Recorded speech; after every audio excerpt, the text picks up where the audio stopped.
Alright, this review is going to be separated and split up differently than most of my other reviews because there's a lot I have to say and preface and objectively talk about with this film.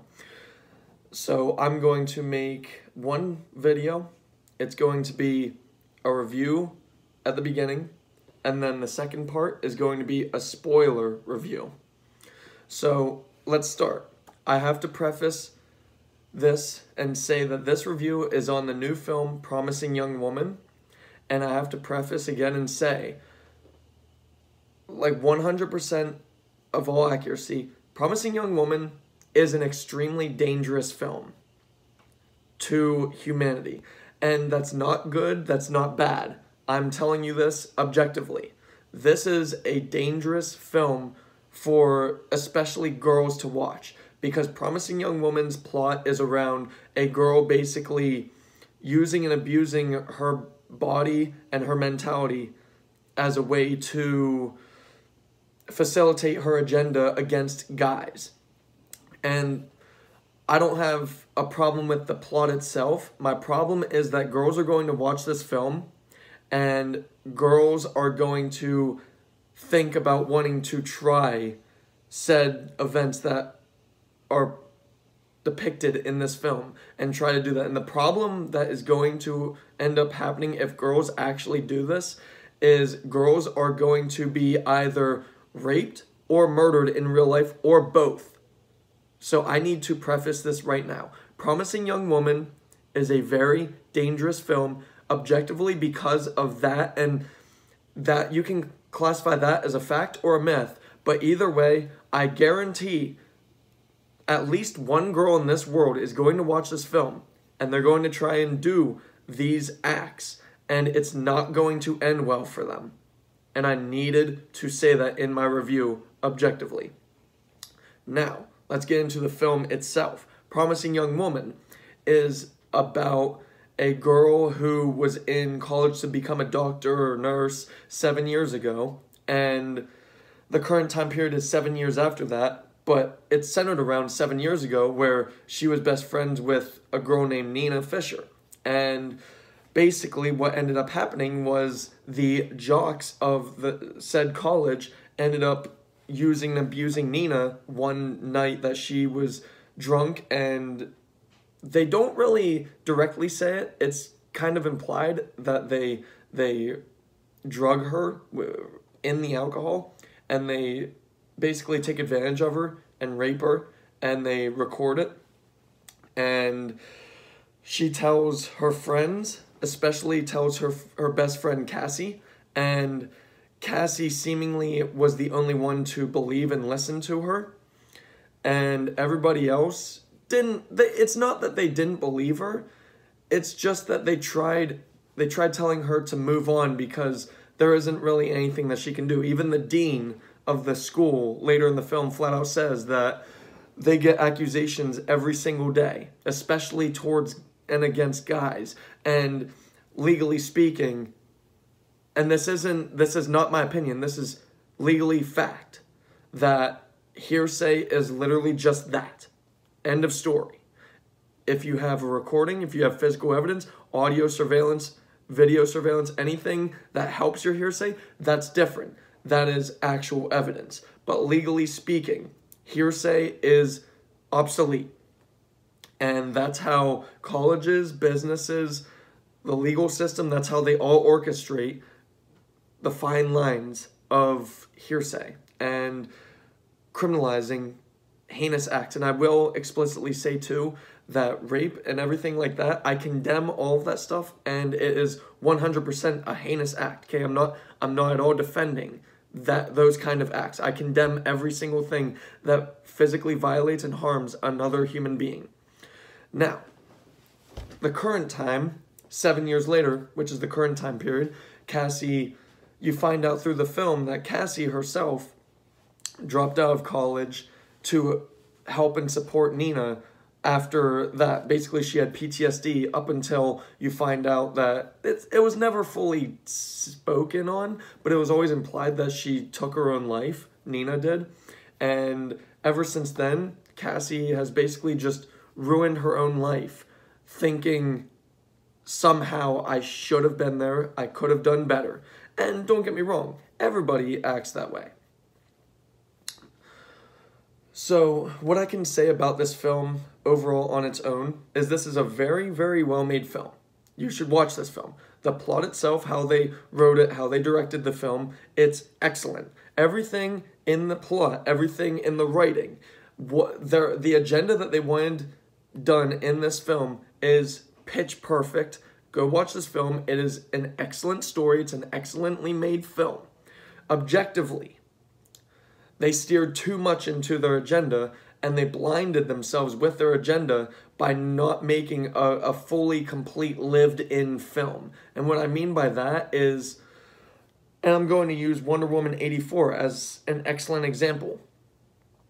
So this film deals a lot in abuse, especially when it's guy against girl. And that is fine. It's a very original story. It's a very originally written film. The problem I have with it is it's basically just that. That's all it is. It's literally guy characters, and every single guy character that you meet in this film, they suck. There's not a single good, even redeemable guy character in this film. They all suck, and honestly, this film, that's part of the problem with this film, is the agenda of misandry. And that means hate towards the male gender. And Wonder Woman 84 suffered from that greatly as well. Now, in this film, it does make sense to the story. But I do believe they still felt blinded by their agenda of misandry, that they didn't fully write a fully lived-in world because of that issue. Literally, every character except Carey Mulligan's character, Cassie, is irredeemable. Even her parents. Her dad, through the majority of the film, seemed like a nice, decent guy. Until the end, when he basically just rejected everything that he ever said about everything and just made himself look like an asshole. And that's the truth. And that's really just the biggest problem I have with this film, is that they were so blinded by their agenda of we need to show awareness for events like this happening, and that's great. The story itself, independently, the story itself in this film is excellent. The writing is top-notch, the plot is very original, but there is a giant gap in this film in its character logic, where they're basically just screaming at you, guys just suck, period. And that's not true at all. I would say with every one bad guy, there's at least another actual decent guy. Same with girls. For one bad girl, there is always at least one decent girl. Okay? That's where people are steering in the wrong direction in this world. They think just because they had one bad experience with this particular gender, that means that entire gender should be crucified and condemned. It's not true at all. You shouldn't think that way. And that's really the only and main gripe I have with this film, is it's a dangerous film, not just because of the story, but also because of how they interpreted the story. The world just feels so half-lived and half-baked because they steered insanely, absurdly so far into their agenda. And again, I cannot reiterate this time and time again. The story and plot in this film is phenomenal, but it's everything outside of that. When you objectively look at it, everything outside of it is half-baked. So, by the end of the film, I will say this is not a terrible film by any means. I think objectively it can be torn apart every which way, which is what I just did. But this is still a great film with an excellent original plot and story, with excellent writing for what it wanted to achieve. At the beginning, I was sitting on a 10. Throughout, I started sitting at a 9. By the end and after watching the film, I'm at a 7 out of 10 because of the flaws I already aforementioned. So, Promising Young Woman, objectively to me, is a 7 out of 10. You should go watch this at least once, and just to show awareness for these kind of incidents that happen. And yes, these happen exactly like this. The problem, though, is the outskirts of it.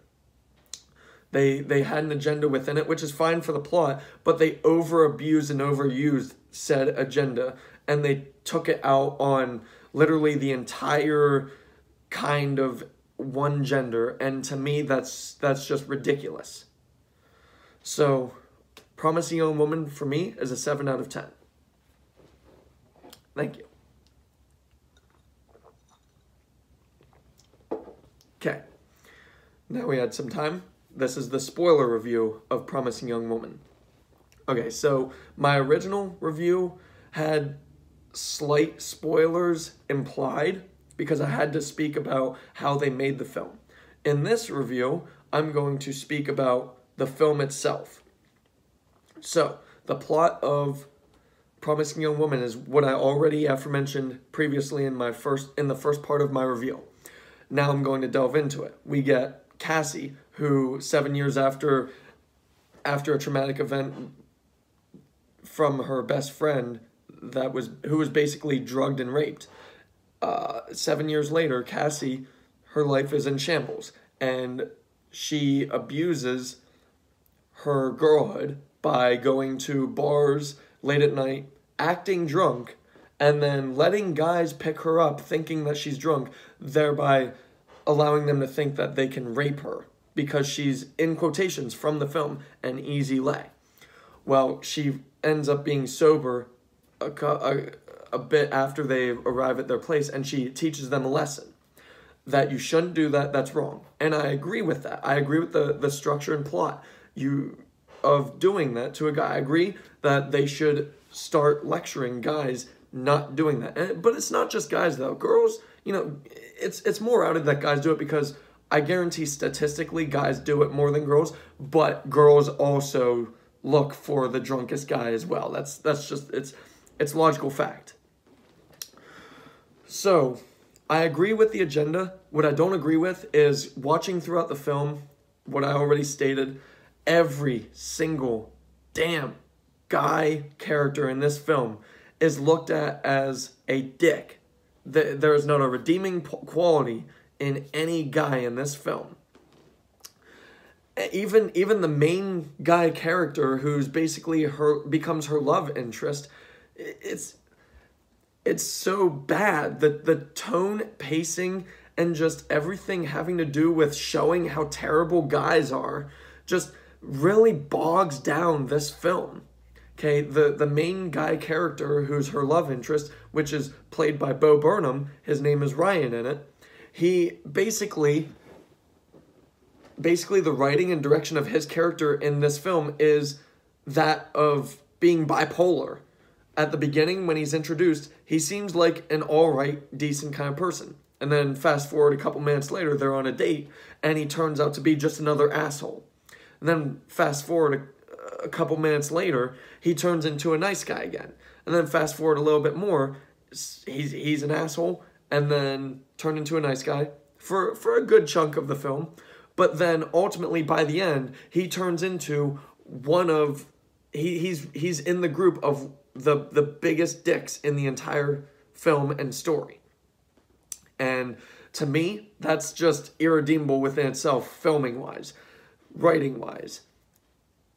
Just writing his character just feels so bipolar to me. And I'm not saying that when you're a guy character that you don't have flaws, because you do have flaws. Every person in this world has flaws. My problem is that most people, when they do something bad and they're outed for it and they objectively look at what they just did and they see, oh, okay, I did do wrong. Most of the time, that one wrong, they do 10 rights. In this film, they do one wrong, and then to counteract that wrong, they do 10 more wrongs. Now, on to the acting as well.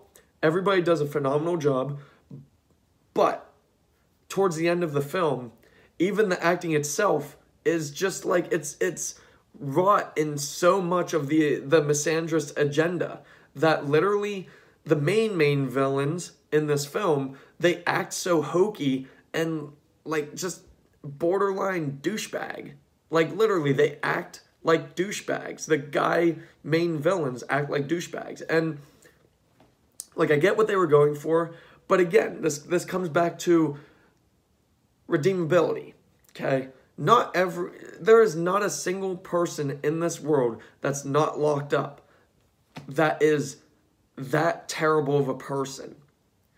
And I say that loosely but also strongly because, of course, there are free people that haven't been outed yet. Okay, yes, fair enough. But the problem, though, is with how one of these characters by the end acts, you would think to yourself, in their 30 plus years of living, somebody, at least one person, has to have seen them act out this way and had to have called the cops or a psychologist or somebody on them. Like, there's absolutely no way that you can objectively look at how this guy acts by the end of this film and you think to yourself, yeah, I can tell you immediately how he's still free. No, he would have been locked up immediately. If he acts the way that he acted at the end of this film, his whole entire life, he would have been locked up way before this timeline. So, that's, like I said, every guy character in this film is just bad, is a terrible person overall. I honestly, I went through this film not seeing or hearing a single good thing that a guy character in this film did that wasn't juxtaposed with a very heinous bad thing that they would do either before or after. Like, every single guy character in this film is literally just introduced and basically they scream, I'm a bad person. If that's not correct, then by the end, they correct that and they say, oh, look, I am a bad person. I'm a terrible person. Hate me. And why? Because I'm Guy. And I'm not saying that everybody's perfect and certain genders are perfect or bad. No. Every person in this world is a good and bad person at one point in their life. That is just fact. That's just being human. Me, for example, I have flaws. Okay, I do really good things, and then I'll do some bad things that I won't see them as bad, but when somebody explains them to me, then I look at it and say, oh, okay, I can understand that being bad. Okay, then I will make up for that by doing a bunch of great things after the fact. And I'm not saying that redeems what I did. That just shows that I was truly ignorant to what I did that was bad or perceived as bad, that I didn't understand at the time. Okay, it's all about growing. In Promising Young Woman, it just seems like no guy will ever grow in their life. Not at all. Now, the one redeeming quality I will say about guy characters and the writing in this film is that the main villain, Al Monroe, pretty sure that was his last name, but I will say he was the main rapist in the main plot pertaining to Back with Nina. But the thing is, what I can say, how they portrayed his character by the end, the end is going to be a very controversial end because nobody wants to end a film with it not being tongue-in-cheek revenge. And that's not how this film ends. This film ends very realistically, okay? The main villain gets handcuffed to a bed, and she literally explains why she's doing that, which he already knows, obviously. She says her friend's name as to her being that friend. And she explains that she's going to carve him up by carving her friend's name that he raped and made commit suicide into his skin. And when she starts to try to do that, he breaks free and ultimately suffocates her with a pillow, thereby killing her. And his friend walks in the next morning and acts all Quentin Tarantino character-esque, all psycho, sociopathic, psychopathic, everything, just saying this is no big deal, we've been through this before, we'll do this again, I'll take care of this. The main villain, Al, that was handcuffed, okay, I can objectively say, by the end of this film, he did seem like he turned a new leaf, and I'm not justifying anything that he did in the past in the storyline.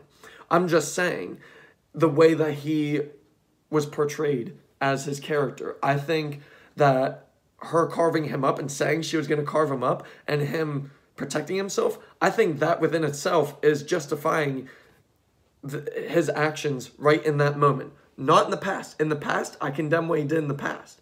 But in the current time period of her attempting to carve him up and him literally just trying to save his own life, because he even says, I don't want to do any of this.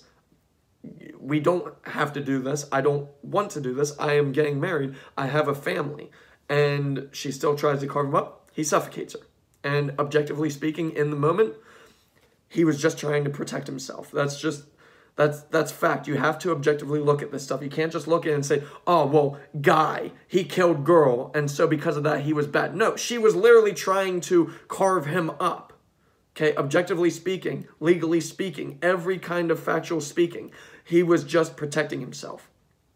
And even before that, they did humanize his character by having him say, before he was handcuffed, he was literally saying, we don't have to do this. You know, you get paid for just going into the room with me. You know, you can just get paid. We don't have to do anything. I have a family. I'm getting married tomorrow or whatever. You know, that's my problem with this film, though. They still try to twist it as he suffocated her, and because she was girl and he's guy, he's still in the wrong. In that act, he wasn't in the wrong. He was just trying to protect himself. Now, with the rape in the past, yes, he was 1000% in the wrong, legally, factually, logically, objectively, everything. His actions in the past are condemned, and I'm sure they're condemned by everybody. But in the present time period, how he had to protect himself, that's what it was. It was self-defense. And even then, even after trying to explain everything objectively, I'm sure there's still going to be especially girls out there that say, I am in the wrong for saying that because she was a girl and he was a guy.